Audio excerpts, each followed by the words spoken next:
Hello guys, welcome back to another video. We are here at Darkside Developments, the diesel tuning specialist here in the UK. Bought the X5 along because it's time to get it tuned, so I've done quite a bit of work on this thing lately. So I have done an EGR and EGR cooler delete. I've gutted the existing downpipe which contains the catalytic converter and the DPF. I've also fitted a new intake manifold, so the swirl flaps are still in place, but I've done a whole bunch of other maintenance work as well. After doing all that work, I then took it for a test drive. The turbocharger decided to die on me after only around 10 miles or so. So I've been fitting the turbocharger for the past couple of days, but now it's finally time to get this thing tuned, and I am excited to see what sort of figures it produces. So let's do it. So we have a bit of a problem. Paul, what's happened?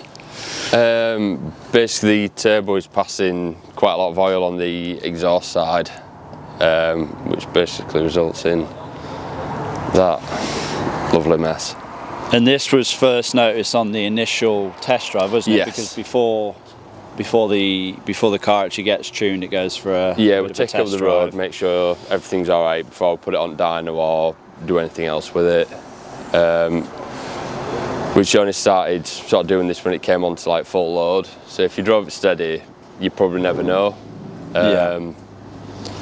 Which when I was driving down here, I was only literally going 1500 RPM, so I didn't even go into boost. When the tuner took it out, he said, I was cruising it about, driving it around, it was absolutely fine. It's when he went to do like a full throttle run, it started doing it. Okay. Which obviously when pressure in turbos at highest and the oil pressure at higher RPM as well. Okay. So obviously the previous turbo, that let, you know, a load of oil pass. Do you think there is a chance that this oil right here could be from the previous turbo? Do you think that's a possibility or not likely? There is a chance a bit of it is from the old turbo, but we've removed one of the lambda sensors out of the exhaust and had the bore scope into it, and you can see it is still quite wet in the new turbo. Okay. And when we looked at the other side of the turbo, there is quite a bit of play in the shaft as well. Right, okay. To the point where you can get the wheel to touch the housing, which you shouldn't be able to ever really do with the turbo. And why do you think it's, you know, that much wear has occurred in such a short space of time? It's an issue we've seen a fair few times with reconditioned turbos. Okay.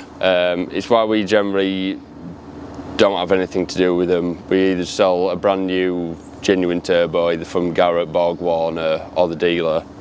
We try and stay away from reconditioned turbos. Okay. For this kind of reason. So where do you reckon we go from here then? What would be your suggestion? We can either go down the route of getting a standard genuine turbo off Garrett, or if you want we can get bigger turbos. Okay. Which obviously depends on what you want to do with the car. Yeah, and if you was to go down the route of replacing the turbo again, like you said, for a brand new unit, would this prevent this from happening? Yes. Yeah.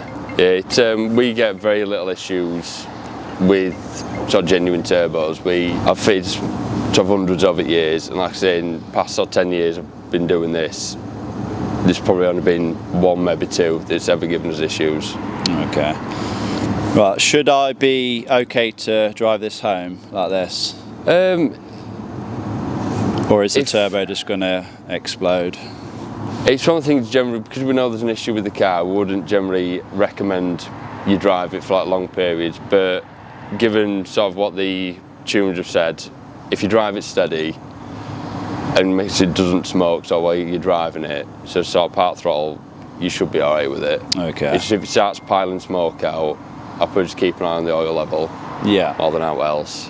Like I said, I don't have any fear for the turbo just exploding, anything like that. It's just more the oil consumption. Oh, okay, it's a problem. Which is actually still at the max at the moment, so chances are it probably hasn't used a whole lot. I think this probably looks worse than it is just because there's a huge splatter of it. Yeah, this might actually only be like 50 millilitres or so. You get quite a lot with oil leaks. They look absolutely horrendous, but the amount of oil is not that much.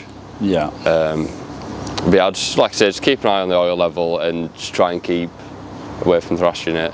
Yeah, and more than likely it's going to mean bringing this back to get the turbo replaced or upgraded and then get it tuned again. Yes. So you're looking forward to that? Yeah, we'll do it. Yeah. I'm not. A few moments later. So we're back. It's around a month later. The X5 is still running. To be honest, you never really know there is an issue with it. It runs absolutely fine. Obviously I drove it home fine. I drove it back here, runs absolutely fine. But there is obviously an issue with the turbo. So I've had a bit of time to think, and we've come up with a bit of a plan to turn this thing into an absolute beast. So we do have some tasty upgrades. The guys here at Darkside are gonna, you know, take over the work and yeah, really transform this thing. But it's going to take a good couple of days to do the work, and then we're going to come back and take this thing for tuning. So yeah, I really cannot wait. Was it the voice? Was it the fire burning in me? All of the noise turned into choirs of harmony. Left me with the pieces of forever that you broke. But since you left me alone, I've been high.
So then guys, we are now in the dyno, and we've had quite a bit of work done to the X5. I had a few tasty upgrades. Ryan, how you doing? Good to see you as always. See you again, yeah. So what's basically being done then in terms of hardware? Yeah, it's pretty simple really compared to last time. We've just put the 2872 turbo on there, which is our sort of go-to upgrade for this engine. And then a new intercooler, because the intercooler and these plastic end caps leak a little bit, and the aluminium intercooler gets rid of it a bit better as well. So gain a few ponies there, and you can keep them for a bit longer.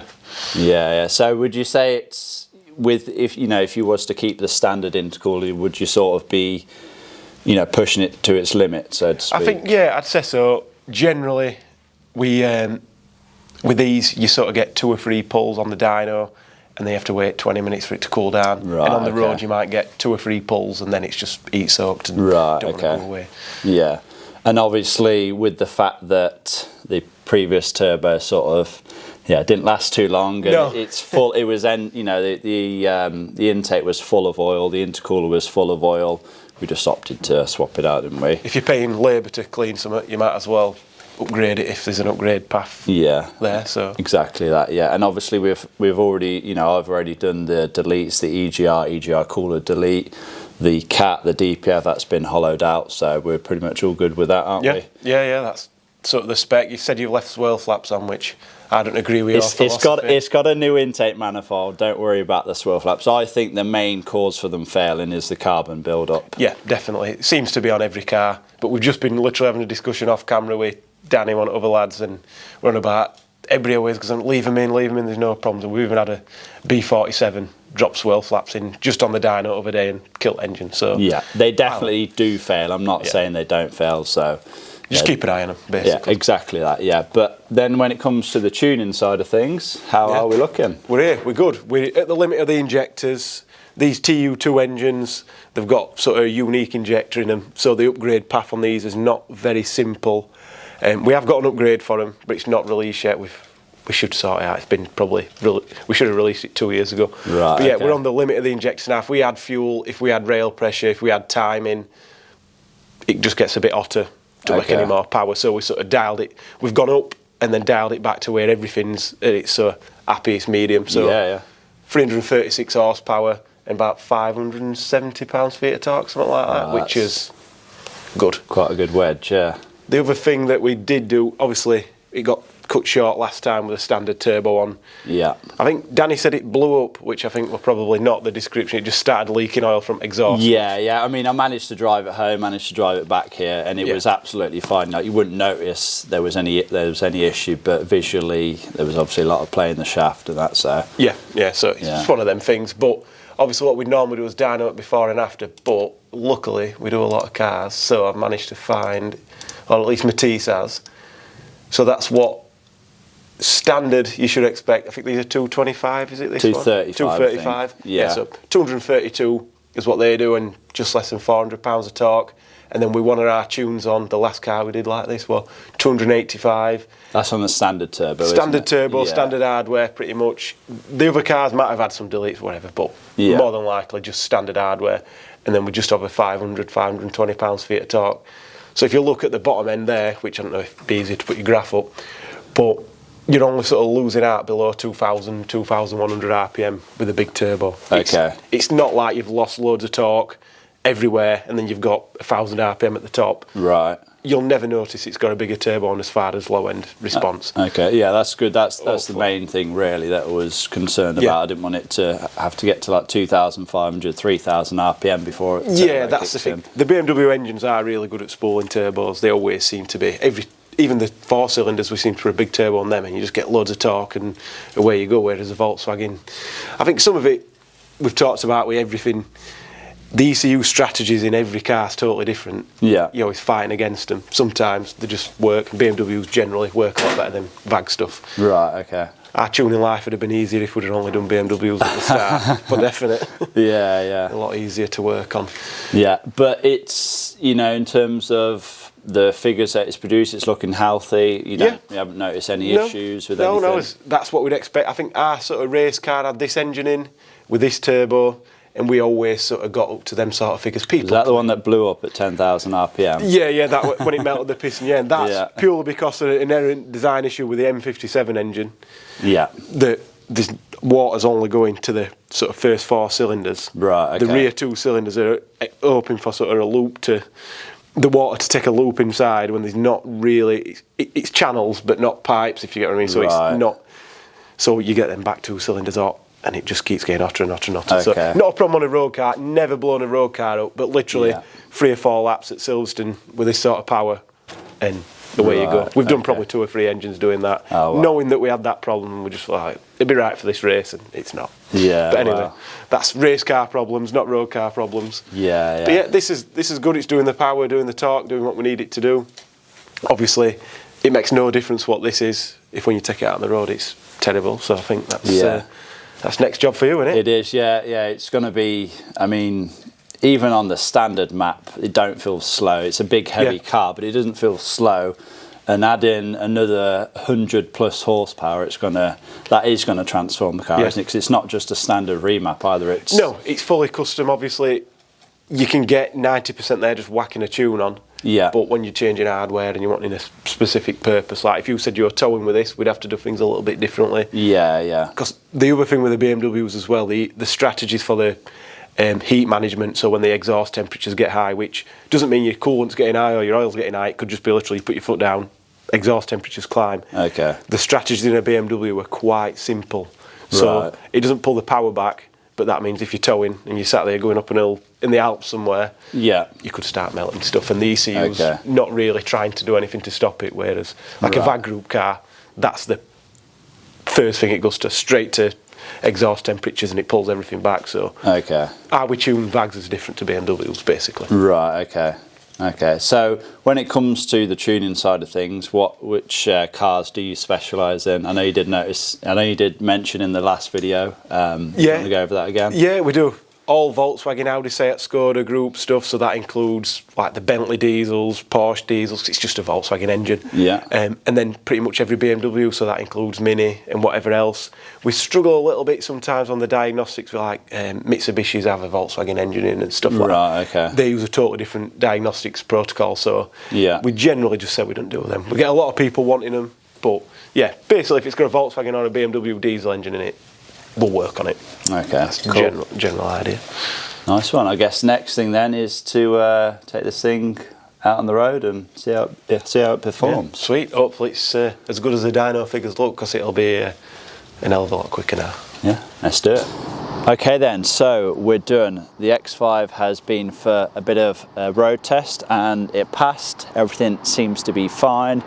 I'm told by Matisse, one of the tuners, that it drives well for a big old bus, which I'm sure it does, because we've added around 50% more power, and this thing should be an absolute beast now on the road. I mean, yeah, it is a big old thing, but 336 brake horsepower, I think 700 Newton meters plus of torque. This thing is going to be completely transformed, and I cannot wait to get this thing on the road. I am going to leave you waiting for my reaction to take this thing on a first drive, so I do apologise about that, but I want to say a massive thanks to the guys here at Darkside Developments. They go above and beyond, you know, when it comes to the work that they do. They really are the specialists when it comes to diesel tuning. So, you know, if you do have a diesel and it is part of the VAG group, a BMW or anything like that, then of course do not hesitate to bring it to these guys. I want to thank all of you for watching as well. Please remember to give this video a like, leave a comment down below, subscribe if you have not already done so, and I will see you all in that next one.